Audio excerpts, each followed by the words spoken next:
नमस्कार दोस्तों, दक्ष competition classes में आपका स्वागत है। दोस्तों, आज हम संविधान के इस भाग में बात करेंगे भारत के राष्ट्रपति के बारे में। भारत के राष्ट्रपति के बारे में हम आपको पूरी जानकारी देंगे। भारत के राष्ट्रपति से संबंधित तथ्य, भारत के राष्ट्रपति की योग्यता, राष्ट्रपति से संबंधित सभी अनुच्छेद, राष्ट्रपति के वेतन, भत्ते, अधिकार, कर्तव्य और राष्ट्रपति की शक्तियों के बारे में इस पोस्ट में हम पूरी जानकारी देंगे।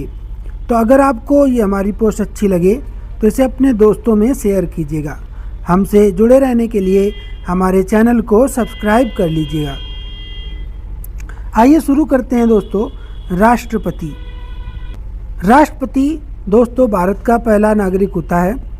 भारत का राष्ट्रपति कार्यपालिका का प्रधान होता है तथा संवैधानिक प्रधान भी होता है।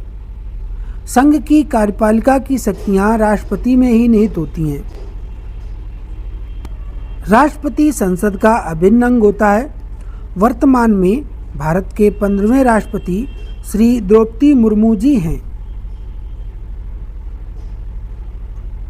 अब बात करते हैं दोस्तों राष्ट्रपति से संबंधित सभी अनुच्छेदों की।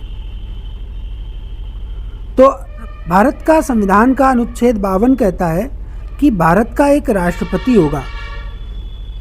अनुच्छेद 53 में यह व्यवस्था की गई है कि राष्ट्रपति संघ की कार्यपालिका शक्तियों का प्रधान होगा, अर्थात भारत के राष्ट्रपति में कार्यपालिका की शक्तियां निहित होंगी।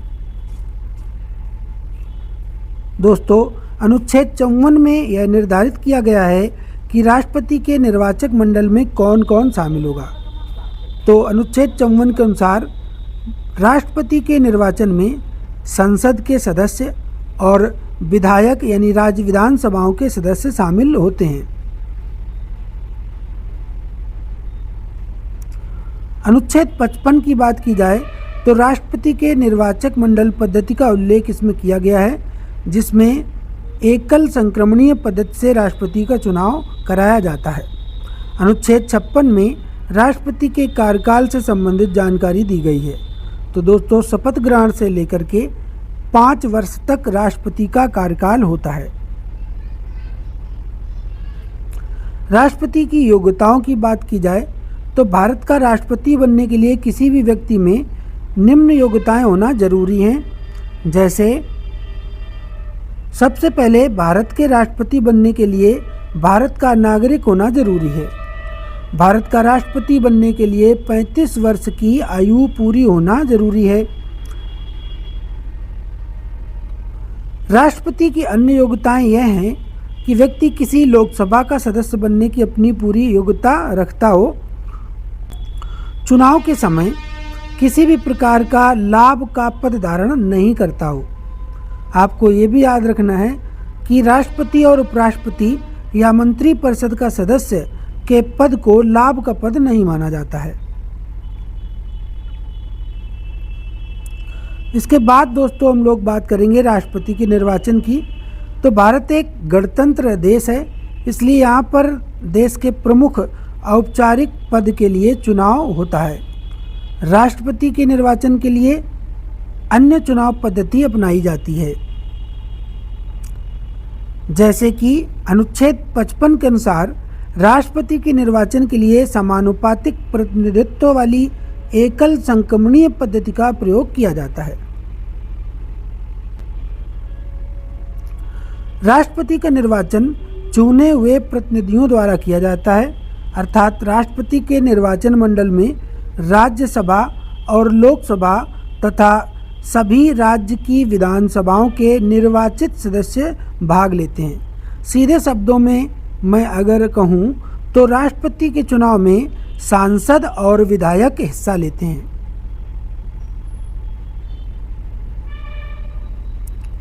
राष्ट्रपति पद के उम्मीदवार के लिए निर्वाचक मंडल के 50 सदस्य प्रस्तावक के रूप में तथा 50 सदस्य अनुमोदक के रूप में होने चाहिए। यानी कि अगर किसी व्यक्ति को राष्ट्रपति पद के लिए चुनाव लड़ना है तो कम से कम 100 व्यक्तियों को अपने पक्ष में होना जरूरी है। भारत के संविधान में राष्ट्रपति कितनी बार निर्वाचित हो सकता है, इसके बारे में दोस्तों कोई भी जानकारी नहीं मिलती है। अर्थात कोई भी व्यक्ति कितनी भी बार राष्ट्रपति पद के लिए चुनाव लड़ सकता है। राष्ट्रपति के निर्वाचन में किसी भी प्रकार के विवाद से संबंधित सुनवाई सिर्फ सुप्रीम कोर्ट में ही की जाती है।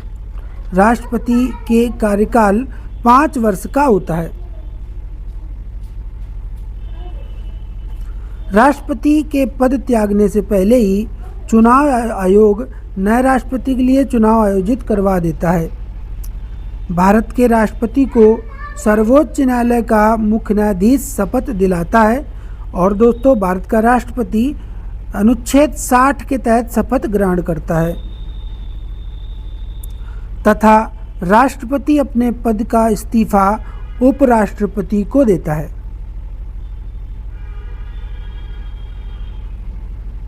अगर किसी परिस्थिति में राष्ट्रपति का पद खाली होता है तो उनकी जगह उपराष्ट्रपति भारत के राष्ट्रपति के तौर पर कार्य करता है।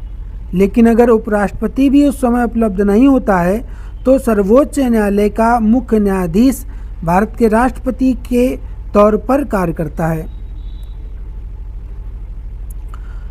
ऐसा अभी तक सिर्फ एक बार हुआ है जब भारत के मुख्य न्यायाधीश एम हिदायतुल्लाह ने राष्ट्रपति के तौर पर कार्य किया है।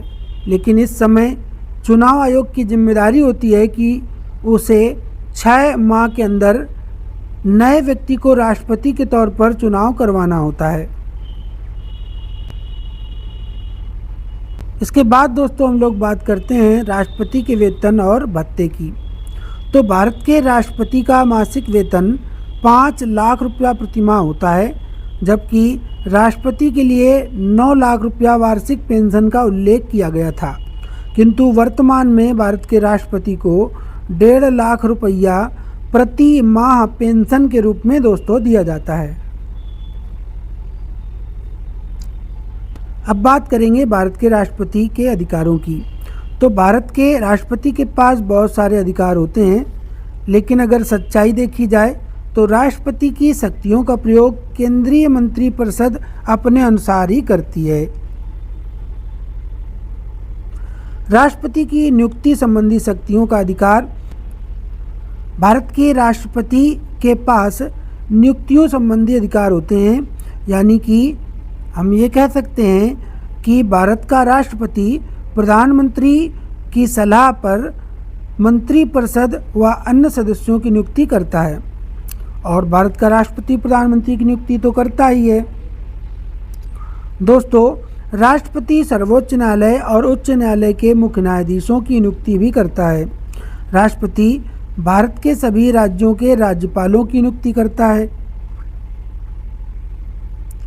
भारत का राष्ट्रपति नियंत्रक और महालेखा परीक्षक यानी जिसे हम CAG कहते हैं, मुख्य चुनाव आयुक्त और अन्य चुनाव आयुक्त, भारत के महान्यायवादी, संघ लोक सेवा आयोग के अध्यक्ष, उपाध्यक्ष एवं सदस्य, वित्त आयोग, भाषा आयोग, पिछड़ा वर्ग आयोग, अल्पसंख्यक आयोग तथा अन्य सभी प्रकार की नियुक्तियां राष्ट्रपति द्वारा की जाती हैं।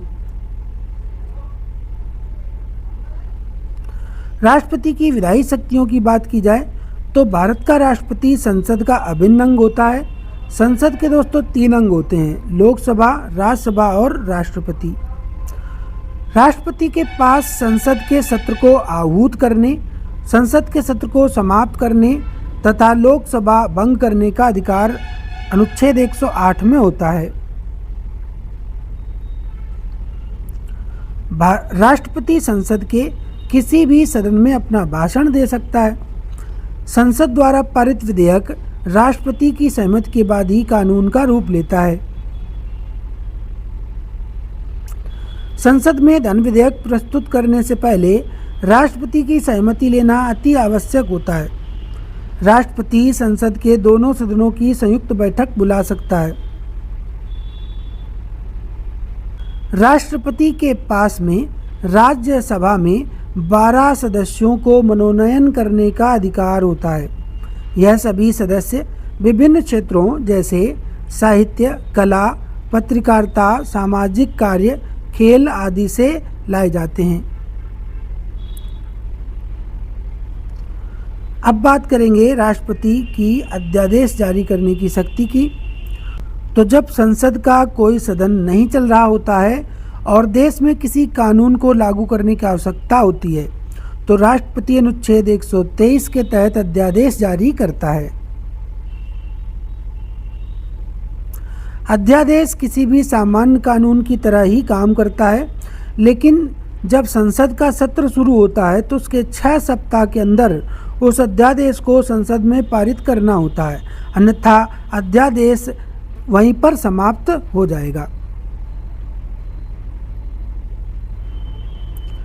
अब राष्ट्रपति की सेना संबंधी शक्ति की बात करें तो भारत का राष्ट्रपति भारत में सर्वोच्च कमांडर होता है, यानी राष्ट्रपति सभी सेनाओं का प्रधान होता है। राष्ट्रपति की क्षमादान की शक्ति, तो राष्ट्रपति की क्षमादान की शक्ति की प्रमुख शक्ति में से एक है।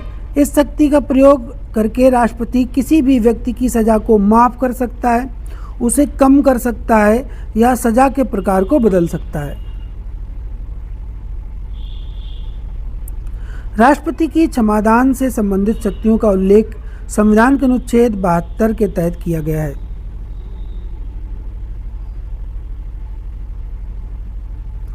राष्ट्रपति की आपातकालीन शक्ति की बात करें तो भारत के राष्ट्रपति के पास में संविधान के भाग 18 के अनुच्छेद 352 से 360 के बीच में आपातकाल से संबंधित शक्तियों का उल्लेख किया गया है। आपातकाल शक्ति में पहला जो आपातकाल है वो अनुच्छेद 352 के तहत भारत का राष्ट्रपति मंत्रिपरिषद की सलाह लेकर विभिन्न परिस्थितियों में राष्ट्रीय आपात की घोषणा कर सकता है। यह विभिन्न स्थितियां जैसे युद्ध, आक्रमण, सशस्त्र विद्रोह की स्थिति में किया जा सकता है। दोस्तों, आपको याद रखना है कि अनुच्छेद 352 के तहत भारत में अभी तक 3 बार राष्ट्रीय आपातकाल की घोषणा की जा चुकी है। पहली बार 1962 में भारत चीन युद्ध के समय, दूसरी बार 1971 में भारत पाकिस्तान युद्ध के समय तथा तीसरी बार 1975 में आंतरिक अशांति के कारण इंदिरा गांधी के समय राष्ट्रीय आपात की घोषणा की गई थी। आपातकाल की दूसरी शक्ति अनुच्छेद 356 में है। संविधान के अनुच्छेद 356 के तहत प्रावधान किया गया है कि किसी भी राज्य में संवैधानिक तंत्र के विफल होने के कारण वहां पर राष्ट्रपति शासन लागू किया जा सकता है। अनुच्छेद 356 का प्रयोग कई बार हो चुका है जब राज्य में किसी भी एक दल को स्पष्ट बहुमत नहीं मिलता है और दोस्तों मुख्यमंत्री के कई दावेदार होते हैं, उस समय केंद्र सरकार राष्ट्रपति शासन लागू कर सकती है। इसके बाद दोस्तों तीसरा आपातकाल अनुच्छेद 360 में भारतीय संविधान के अनुच्छेद 360 के तहत वित्तीय आपातकाल की घोषणा की गई है, जिसके अनुसार देश में राष्ट्रपति वित्तीय आपात की घोषणा कर सकता है। भारत में अभी तक एक बार भी वित्तीय आपातकाल की घोषणा नहीं की गई है।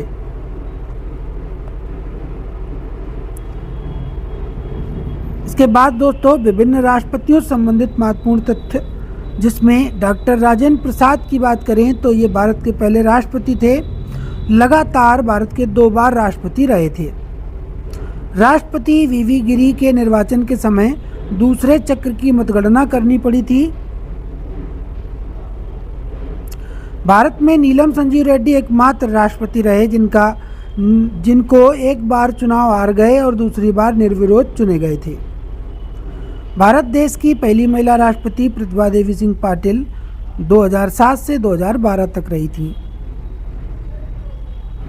डॉक्टर जाकिर हुसैन पहले मुस्लिम राष्ट्रपति थे तथा अपने कार्यकाल में इनका निधन हो गया था। राष्ट्रपतियों संबंधित अन्य तथ्य दोस्तों हमने अपनी एक पोस्ट में डाल रखे हैं, जिस पोस्ट का नाम है भारत में राष्ट्रपतियों की सूची। हेडिंग से ये पोस्ट आप पढ़ें, इसमें भारत के राष्ट्रपतियों की विधिवत जानकारी दी गई है। दोस्तों, भारत के राष्ट्रपति को सिर्फ महाभियोग की प्रक्रिया द्वारा हटाया जा सकता है और भारत के राष्ट्रपति पर महाभियोग की प्रक्रिया अनुच्छेद 61 के तहत की जाती है। तो दोस्तों इस पोस्ट में मैंने आपको भारत के राष्ट्रपति से संबंधित महत्वपूर्ण जानकारी बहुत ही सरल शब्दों में दी है। यदि आपको मेरा ये प्रयास अच्छा लगता है तो इस पोस्ट को अपने दोस्तों में शेयर कर दें। फिर मिलते हैं अगले टॉपिक के साथ। जय हिंद, जय भारत।